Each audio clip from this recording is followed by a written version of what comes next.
Hi students, ఈరోజు motivational video topic వచ్చేసి resistance for a change. So టాపిక్లోకి వెళ్ళే ముందు కొంచెం ఇంజనీరింగ్ కాన్సెప్ట్ టచ్ చేసి వెళ్దాం. ఓకే, ఈ విషయం కొంచెం బెటర్గా అర్థం కావడానికి కోసం. ఓకే, సో బేసిక్గా యూనివర్స్లో ఉన్నటువంటి ఏ మెటీరియల్నైనా మనం తీసుకుని అది ఉన్నటువంటి పొజిషన్ నుంచి కానీ టెంపరేచర్ని కానీ దాని షేప్ని కానీ ఏదైనా వేరీ చేసినప్పుడు అది ఒక రెసిస్టెన్స్ చూపిస్తుంది. ఆ రెసిస్టెన్స్కి మనకు అవసరమైనటువంటి ఇంజనీరింగ్ సందర్భాన్ని బట్టి ఒక్కొక్క పేరు పెట్టుకుంటూ ఉంటాం. ఫర్ ఎగ్జాంపుల్, ఇప్పుడు మనం దాన్ని లీనియర్గా కంప్రెషన్ చేసాం అనుకోండి, అది చూపించే రెసిస్టెన్స్ ఏదైతే ఉందో దాన్ని కంప్రెషన్ స్ట్రెస్ అంటాం మనం. అదే టెన్షన్ ఎలాంగేట్ చేసామంటే టెన్షన్ స్ట్రెస్ అంటాం. ఓవరాల్ బల్క్గా దాన్ని ప్రెస్ చేసాం అనుకోండి, అది చూపించే రెసిస్టెన్స్ బల్క్ మాడ్యులస్ రూపంలో మనకు వస్తూ ఉంటుంది. సో ఇలా దాన్ని హీట్ చేసామనుకోండి, అది టెంపరేచర్ రైజ్ అవ్వడానికి కూడా రెసిస్టెన్స్ చూపిస్తుంది. సో ఎంత హీట్కి ఎంత టెంపరేచర్ వస్తుంది అనే దానికి ఆ మెటీరియల్ యొక్క స్పెసిఫిక్ హీట్ కెపాసిటీని బట్టి ఉంటుంది. మనకు ఆల్ఫా అనేది కూడా మనకు తెలుసు, ఎంత ఎలాంగేషన్కి ఎంత ఆల్ఫా వస్తుంది అనేది కూడా మనకు తెలుసు. సో అలా ప్రతి మెటీరియల్కి కూడా మనము దాని పొజిషన్ నుంచి, ఇప్పుడు ఇక్కడున్న దాన్ని తీసుకెళ్ళి అక్కడ పెట్టాలనుకోండి, it shows resistance in the form of inertia. దాని వెలాసిటీని చేంజ్ చేయాలనుకోండి, ఆర్ మొమెంటమ్ని చేంజ్ చేయాలనుకోండి, you have to give some force. Okay, so అదే ఇనర్షియా, అది కూడా ఇనర్షియా అంటే దాని పొజిషన్ నుంచి మనం చేంజ్ చేస్తున్నాం కాబట్టి it will show some resistance. లేదు, దాని ద్వారా ఒక కరెంట్ని ఫ్లో చేయాలనుకోండి, it shows the resistance in the form of electric resistance. అలా కాదు, ఒక పైప్ ద్వారా వాటర్ పంపించాలి, it shows resistance in the form of pipe friction. లేదు, మనం నేల మీద నడుచుకుంటూ వెళ్తూ ఉన్నాము, నేల obviously it will show resistance in the form of friction. So ప్రపంచంలో ఉన్న ప్రతి మెటీరియల్ కూడా మీరు దాని నుంచి వాటర్ పంపించండి, దాన్ని హీట్ చేయండి, దాని ప్లేస్ నుంచి కదిలియండి, దాని షేప్ మార్చండి. మన ఇంజనీరింగ్, ఇప్పుడు మనం ఇంజనీరింగ్ అంటే ఏంటి, చుట్టూ ఉన్న మెటీరియల్ని వాడుకుని మనకు ఉపయోగపడేలాగా వాడుకోవడమే కదా. సో నీకు నచ్చినట్టు నువ్వు వాడుకుంటూ ఉంటే అదేం చూస్తూ ఉండదు, అది కూడా దానికి వీలైనంత రెసిస్టెన్స్ అది ఇస్తూ ఉంటుంది. ఆ రెసిస్టెన్స్కి అగెన్స్ట్గా నువ్వు ఫోర్సో ప్రెజరో ఏదో ఒకటి పెడతా ఉంటావు. అలానే ఆ మెటీరియల్ అనేది మోల్డ్ అవుతుంది. సో యూనివర్స్లో మన సందర్భాన్ని బట్టి ఒక్కొక్క మెటీరియల్కి ఒక్కొక్క టైప్ ఆఫ్ రెసిస్టెన్స్ అనేది ఉంటుంది, సహజం అది. సో ఇప్పుడు మనం electrical resistivity, elasticity, pressure, friction, inertia, ఇలా నేచర్లో ఏ మెటీరియల్ తీసుకున్నా సరే ఆ మెటీరియల్ ఉన్న ప్లేస్ని కానీ దాని స్వభావాన్ని కానీ నువ్వు ఏ విధంగా మార్చాలన్నా it will show some resistance. Okay, so ఇక్కడ నేను చెప్పాలనుకుంటుంది ఏంటి అంటే, ప్రతి మెటీరియల్కి ఉన్నటువంటి రెసిస్టెన్స్ అంటే నువ్వు సందర్భాన్ని బట్టి దాని పేరు మార్చచ్చు, కానీ మెటీరియల్ అదే. మళ్ళీ ఇప్పుడు సేమ్ మెటీరియల్కి నువ్వు ఎలక్ట్రిక్ రెసిస్టెన్స్ క్యాల్కులేట్ చేయొచ్చు, సేమ్ మెటీరియల్కి ఎలాస్టిసిటీ క్యాల్కులేట్ చేయొచ్చు, సేమ్ మెటీరియల్కి ఇనర్షియా క్యాల్కులేట్ చేయొచ్చు, which is nothing but its mass. Okay, so అదే మెటీరియల్కి నువ్వు వాడేటటువంటి సందర్భాన్ని బట్టి రకరకాల ఆల్ఫా, అదే మెటీరియల్కి ఈ value, K value, alpha value, Poisson's ratio, specific heat capacity, electrical resistivity, ఇంకో ఇంజనీరింగ్ వాళ్ళు ఇంకొకటి, నువ్వు ఆ మెటీరియల్ని ఏ విధంగా వాడుతున్నావు అనే దాన్ని బట్టి దానికో రెసిస్టెన్స్, దానికో ఫార్ములా, దానికో సింబల్ నువ్వు ఏదో ఒకటి వేసుకుంటూ ఉంటావు. ఓకే, సో బేసిక్గా ఈ రెసిస్టెన్స్ అనేది సందర్భాన్ని బట్టి చూపించే రెసిస్టెన్స్ అనేది ఆ మెటీరియల్ యొక్క స్వభావం, న్యాచురల్గా ఉన్నటువంటి స్వభావం అంటే ఇంగ్లీష్లో టైంకి రావడం లేదు, తెలుగులో రాసేస్తా, స్వభావం. సో ఇదే నేను బేసిక్గా ఈ టాపిక్ మీకు అర్థం చేసుకోవడానికి, ఇంజనీరింగ్ వాడుకోవడానికి ముఖ్యమైన కారణం ఏంటంటే ఈ విషయం మీకు కన్విన్సింగ్గా చెప్పడానికి. సో బేసిక్గా ప్రతి మెటీరియల్కి కూడా రెసిస్టెన్స్ చూపించే స్వభావం అనేది ఉంటుంది. ఇప్పుడు మీరే ఉన్నారు, నేను మీకు పని చెప్పిన, మీరు నాకు ఆ పని చేయాలంటే ఒకటి నేను మీకు ప్రెషర్ అయినా ఇవ్వాలి, లేదా ఫోర్స్ అయినా ఇవ్వాలి. ప్రెషర్ అంటే ప్రెషర్ పెట్టడం, ఫోర్స్ అంటే డబ్బులు ఇవ్వడం. ఓకే, సో ఏదో ఒక రకంగా ఆ పని చేయడానికి మీకు రెసిస్టెన్స్ ఉంటుంది. ఖాళీగా కూర్చున్నా నువ్వు ఎందుకు పని చేయాలనే ఒక రెసిస్టెన్స్ నీకు ఉంటుంది కదా. ఆబ్వియస్లీ ఏ పని చేయాలి అనే దాన్ని బట్టి మళ్ళీ రెసిస్టెన్స్ ఉంటుంది. ఇప్పుడు మంద అలవాటు లేనోడు మంద ఆగాలనుకోండి, వాడికో రెసిస్టెన్స్ ఉంటుంది. అది ఒక్కొక్క మనిషికి ఒక్కోలా ఉంటుంది, ఒక్కో మెటీరియల్కి ఒక్కోలా ఉంటుంది కదా. అలానే ఒక్కొక్క మనిషికి ఒక్కొక్క సందర్భానికి ఒక్కొక్క టైప్ ఆఫ్ రెసిస్టెన్స్లు అనేవి ఉంటాయి, అవి కామన్. సో ప్రతి మనిషికి వాళ్ళు పెరిగిన విధానాన్ని బట్టి ప్రతి విషయంలో ఏ పని చేయాలి, ఏ పని చేయకూడదు అనేదానికి ఒక రెసిస్టెన్స్ అనేది ఫామ్ అయిపోయి ఉంటుంది. అది మీ స్వభావం. ఇది ఇంతవరకు మీకు అర్థమైంది కదా. ఇది నేను బేసిక్ ఇంజనీరింగ్ నుంచి మీకు అర్థమయ్యేలాగా చెప్పాలనుకున్నది ఏంటి అంటే, ప్రాణం ఉన్న వాటికైనా లేని వాటికైనా తన న్యాచురల్ స్వభావం నుంచి ఏమాత్రం మార్పు చెందాలన్నా కూడా రెసిస్టెన్స్ షో చేయడం అనేది సర్వసాధారణమైన విషయం. అది నేచర్లో ఒక భాగం. ఇది ఓకే రైట్. ఇప్పుడు ఈ విషయం ఎందుకు చెప్పాను అనేది, ఇప్పుడు మనము ఏదైనా మెటీరియల్ వాడుకోవాలనుకోండి, ఆబ్వియస్లీ తక్కువ రెసిస్టెన్స్ ఉన్న వాటినే వాడుకుంటాం కదా. రెసిస్టెన్స్ 0 ఉన్న పార్టికల్ ఏది ఉండదండి మెటీరియల్. మన ఒక సివిల్ ఇంజనీరింగ్ రిలేటెడే కాదు, ఎలక్ట్రికల్ అయినా ఎక్కడైనా వెళ్ళండి, ఈ రెసిస్టెన్స్ గురించి చదివిన ఏదైనా చూడండి, 0 రెసిస్టెన్స్ అనేది థియరిటికల్గా ఉంటుంది కానీ ప్రాక్టికల్గా ఉండదు. సో ఇన్ఫినిటీ అనేది కూడా దేనికి ఉండదు. మనము ఐడియల్లీ ఎలాస్టిక్ అని చదువుకుంటాం కానీ అది నిజంగా ఉండదు కదా. సో ప్రతి ఒక్క విషయానికి సంబంధించి ప్రతి మెటీరియల్లో ఎక్కువ తక్కువలు ఉంటాయి రెసిస్టెన్స్లు.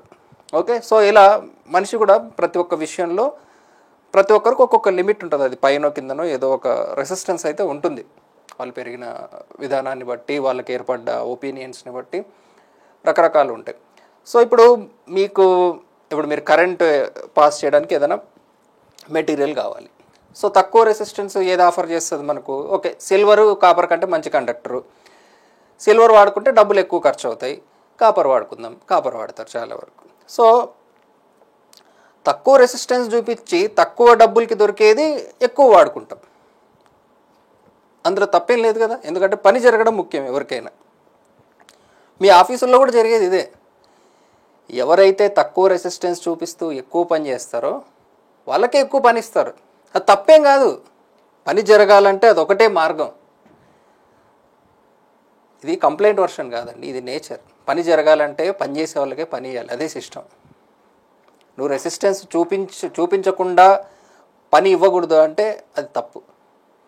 పోనీ నీకు నువ్వుగా యాక్ట్ చేసి రెసిస్టెన్స్ చూపిద్దామన్నా నువ్వు చేయలేవు. అదో టాలెంట్. చెప్తున్నాను కదా, న్యాచురల్గా రెసిస్టెన్స్ అనేది ఉండాలి నీకు.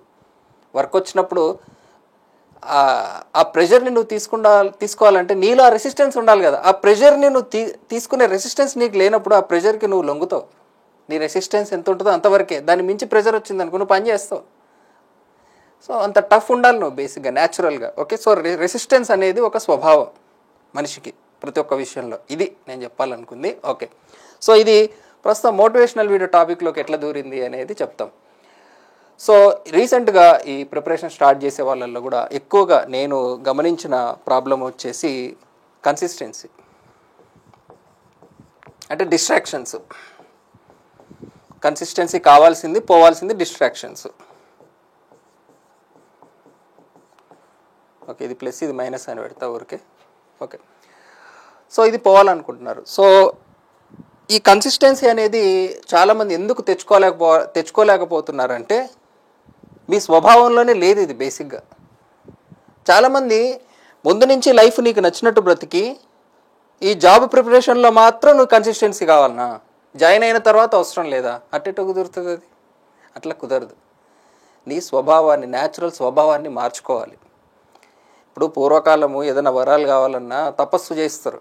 తపస్సు చేస్తూ ఉంటే తపస్సు చేయనీయరు, అప్సరసల్ని పంపిస్తారు, ఏదో గాలిని పంపిస్తారు, డిస్టర్బ్ చేస్తారు వాడి మెంటల్ స్టెబిలిటీ చెక్ చేయడానికి. అవన్నీ తట్టుకుని నిలబడిన వాళ్ళకే కదా వరాలు దొరికేది. సో ఆ రెసిస్టెన్స్ అనేది మీరు డెవలప్ చేసుకోవాలి. ఇప్పుడు మీకు మొబైల్ ఫోన్ చూడాలనిపిస్తుంది, ఇంకేదో చేయాలనిపిస్తుంది, డ్రగ్స్ తీసుకోవాలనిపిస్తుంది, వాటెవర్. సో దాని నుంచి దాటే రెసిస్టెన్స్ మీలో ఉండాలి బేసిక్గా. మీరు ఇన్ని రోజులు ఒకలాంటి లైఫ్ స్టైల్ బ్రతకడం వల్ల దీని నుంచి డిస్ట్రాక్ట్ అయ్యేటటువంటి రెసిస్టెన్స్. ఓకే, సో డిస్ట్రాక్షన్ని అవాయిడ్ చేసేటటువంటి రెసిస్టెన్స్ ఏదైతే ఉందో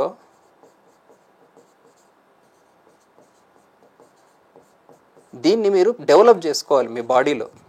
ఇది చాలామందికి ఈ జనరేషన్లో చాలా తక్కువ ఉంటుంది. ఈజీగా డిస్ట్రాక్ట్ అయిపోతారు. అంటే బేసిక్గా మన బాడీలో రెసిస్టెన్స్ లేదు వాటికి, ఈ డిస్ట్రాక్షన్కి రెసిస్టెన్స్ లేదు మన బాడీలో. సో దీని మీద ఫోకస్ చేయరు. అరే ఈజీగా డిస్ట్రాక్ట్ అయిపోయినానని తర్వాత బాధపడతారు టైం వేస్ట్ అయిన తర్వాత. సో ఆ ప్రయత్నం కూడా చేయరు. అంటే ప్రాబ్లం ఎక్కడుంది అంటే you are not this actually. డిస్ట్రాక్షన్స్ని దూరంగా ఉండే మనిషివి కాదు నువ్వు బేసిక్గా. సో మిమ్మల్ని మీరు మార్చుకుంటే, మీ స్వభావాన్ని ఆర్ మీ రెసిస్టెన్స్ని మీరు మార్చుకుంటే తప్ప అది మారదు. టెంపరీగా యాక్టింగ్ చేస్తూ మన బ్రెయిన్ని మోసం చేద్దామంటే కుదరదు. అది మీరు మారాలి, మీ స్వభావం మారాలి, మీ ఒపీనియన్స్ మారాలి. మారితేనే మీలో ఆ రెసిస్టెన్స్ అనేది డెవలప్ అవుతుంది మెల్లగా. నెక్స్ట్ టైం మీకు ఫోన్ చూస్తున్నప్పుడు, ఇప్పుడు నేనేం చెప్పాను మీకు, మీరు కావాలని ఒక తపస్సు చేస్తున్నారు, ఓకే, ఒక అప్సరసో ఇంకొకటో మీరు డిస్ట్రాక్ట్ చేసింది, ఏదో ఒకటి వచ్చింది. మీరు కావాల్సిన దానికోసం ఎంత రెసిస్టెంట్గా మీరు ఉన్నారో సిమిలర్గా ఇక్కడ కూడా అంతే ఆ రెసిస్టెన్స్ అనేది మెల్లగా మీకు డెవలప్ అవుతూ ఉంటుంది. సో చాలామంది అనుకుంటారు జస్ట్ అరే ఈ రోజు నుంచి ఇట్లా డిస్ట్రాక్ట్ అవ్వకుండా ఉండాలని, కానీ దానికోసం ఏం చేయరు.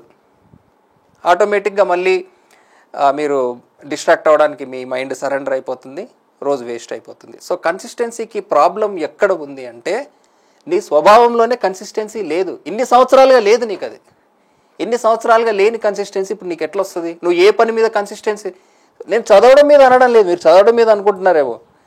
మీరు ఏదైనా జనరల్గా పని చేస్తే కన్సిస్టెంట్గా పనిచేసే అలవాటు ఉందా మీకు? అది నేను అనేది. కన్సిస్టెన్సీ అనే పదానికి అలవాటు లేదు మీ బాడీ బేసిక్గా. అది మీ బాడీకి అలవాటు అయ్యేంత వరకు your body will show resistance.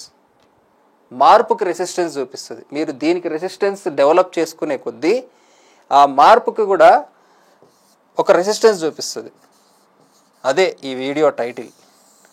మీరు చేంజ్ అవ్వాలనుకున్నప్పుడు మీ బాడీ చేంజ్ అవ్వనివ్వదు, ఎందుకంటే దాని న్యాచురల్ స్వభావాన్ని మీరు మార్చే ప్రయత్నం చేస్తున్నారు కాబట్టి. కన్సిస్టెంట్గా ఉండడం ఇదంతా మన బాడీకి అలవాటు లేదు కదా. So obviously it will show resistance for the change. So మీరు అనుకున్నట్టుగా మీరు చదవాలి, మీరు అనుకున్నట్టుగా మీరు ప్రిపేర్ అవ్వాలి అంటే మీ క్యారెక్టర్లో, మీ ఒపీనియన్స్లో ఖచ్చితంగా మార్పులు రావాలి. అవే ఒపీనియన్స్తో కేవలం టైం టేబుల్ వేసుకుని చదువుదామంటే కుదరదు. అది మీకున్న ఒపీనియన్స్ మారాలి, మీ క్యారెక్టర్ మారాలి. మార్పు లేదు, నేను ఇలానే ఉంటాను, నా ఒపీనియన్లు ఇలానే ఉంటాయి అంటే మీ బ్రెయిన్ ఒప్పుకోదు చదవడానికి. అదే రెసిస్టెన్స్ అనేది. సో మీలో ఈ కన్సిస్టెన్సీ అనే మార్పు ఏదైతే ఉందో ఇది మీకు తర్వాత జీవితంలో కూడా ఉపయోగపడుతుంది. నేను ఇప్పుడు ఏమంటున్నా, మీకు చదవడంలో కన్సిస్టెన్సీ అని కాదు, ఒక పని చేయడంలో కన్సిస్టెన్సీ ఉండిందా ముందో అంటున్నా. సో అక్కడ పని చేసింది ఇక్కడ పని చేసినట్టు రేపు ఇక్కడ పని చేసింది ఇంకో చోట పని చేస్తుంది మీకు. సో ఆ కన్సిస్టెన్సీ అనే స్వభావం, డిస్ట్రాక్షన్స్ నుంచి దూరంగా ఉండగలిగిన స్వభావం మీరు డెవలప్ చేసుకోవాలి. చేసుకుంటేనే కదా మీరు మీ ఫ్యూచర్ జనరేషన్కి ఏం చెప్తారు. నువ్వే ఈజీగా డిస్ట్రాక్ట్ అయ్యేవాడు అయితే నెక్స్ట్ వాడికి ఏం చెప్తావు? అదంత ఈజీగా మారదు, మారనివ్వదు. ఓకే, కల్కి సినిమా డైలాగ్ చెప్తున్నా అనుకోవద్దండి, కానీ మనిషి మారడు, మారలేడని. అది రెసిస్టెన్స్ చూపించడం అనే స్వభావం. నీ న్యాచురల్ పద్ధతిని వదిలేసి బుద్ధిగా కూర్చొని చదువుకో అంటే అది ఉండదు. ఎందుకు ఉంటుంది? అది అలా ఉండలేక రెసిస్టెన్స్ చూపిస్తుంది. అది ఆ రెసిస్టెన్స్ని తట్టుకోవాలి. వెంటనే మార్పు అనేది రాదండి, స్లోగా ఆ రెసిస్టెన్స్ బిల్డ్ కెపాసిటీ అనేది పెరుగుతూ ఉంటుంది. అదేంటి సార్, న్యాచురల్గా ఒక మెటీరియల్కి రెసిస్టెన్స్ ఉంటుంది కదా, అది ఎట్లా మారుతుంది అని మీరు అడగచ్చు. సరే, మెటీరియల్ పరంగా చూసినా మన ఫ్లూయిడ్ మెకానిక్స్లో ఓల్డ్ ఏజ్ పైప్ అనే ఒక కాన్సెప్ట్ ఉంటుంది. స్టార్టింగ్లో పైపు చూపించే రెసిస్టెన్స్ ఒకటే, కానీ over the period of time అది చూపించే రెసిస్టెన్స్ పెరుగుతుంది కదా. సో ఏజ్ పెరిగే కొద్దీ ఫ్రిక్షన్ పెరుగుతుంది, పైప్కి రెసిస్టెన్స్ పెరుగుతుంది. అదనే కాదండి, ఇప్పుడు ఎలక్ట్రిక్ రెసిస్టివిటీ తీసుకుందాం. స్టార్టింగ్లో ఉన్నంత ఈజీ రెసిస్టెన్స్ తర్వాత ఉంటుందా వైర్కి? ఆబ్వియస్లీ దాని రెసిస్టెన్స్ పెరుగుతుంది కదా, విత్ రెస్పెక్ట్ ఏజ్ పెరుగుతుంది కదా. సో అలా న్యాచురల్గా కూడా దాని రెసిస్టెన్స్ అనేది పెరుగుతూ ఉంటుంది. అలా ఎంప్లాయీని కూడా వాడిని వాడుకుంటూ ఉంటే వాడు కొంచెం రెసిస్టెన్స్ చూపిస్తాడు. మెల్లగా రెసిస్టెన్స్ డెవలప్ అవుతుంది వాడికి కూడా. వాడిని వాడుకున్న తర్వాత వాడు రెసిస్టెన్స్ చూపిస్తాడు. సో రెసిస్టెన్స్ అనేది డెఫినెట్లీ మనం ప్రయత్నం చేస్తూ ఉంటే బిల్డ్ అవుతుంది. సో ఇందులో పాజిటివ్ నెగిటివ్ రెండు ఉన్నాయి నేను చెప్పినట్టుగా. ఒకటి, మీరు మీకు కావాల్సిన విధంగా మార్పు చెందడానికి మీ బాడీ చూపించేటటువంటి రెసిస్టెన్స్. తర్వాత మీ డిస్ట్రాక్షన్స్ని నుంచి దూరంగా ఉండేటటువంటి రెసిస్టెన్స్. సో మంచి కోసము జరిగే రెసిస్టెన్స్ కావచ్చు, చెడు నుంచి దూరంగా ఉండేటటువంటి రెసిస్టెన్స్ కావచ్చు, వాట్ ఎవర్. సో మన న్యాచురల్ స్వభావాన్ని మనం మార్చుకోవడానికి మనం మారాలి. టెంపరీగా మన బాడీ మనకు నచ్చినట్టుగా మాట వినదు. అరే ఈ ఒక్క 3-4 నెలలు కొంచెం మంచి బుద్ధిమంతుడిలాగా యాక్టింగ్ చేయి, తర్వాత ఎంజాయ్ చేయొచ్చు అంటే అది వినదు. నువ్వు మారాల్సిందే, వేరే మార్గం లేదు. కన్సిస్టెన్సీ ఉండాలంటే. కన్సిస్టెన్సీ లేకుండా జాబ్ కొట్టే అవకాశం ఏదైనా ఉందనుకోండి, అది వెతుక్కుని కొట్టండి, పర్వాలేదు. కానీ నీకు కన్సిస్టెన్సీ రావాలి అంటే నువ్వు మారాలి, వేరే మార్గం అయితే లేదు. ఇది నేను చెప్పాలనుకుంటుంది. ఐ హోప్ మీకు ఈ వీడియో హెల్ప్ అయిందని ఆశిస్తూ థ్యాంక్స్ ఫర్ వాచింగ్.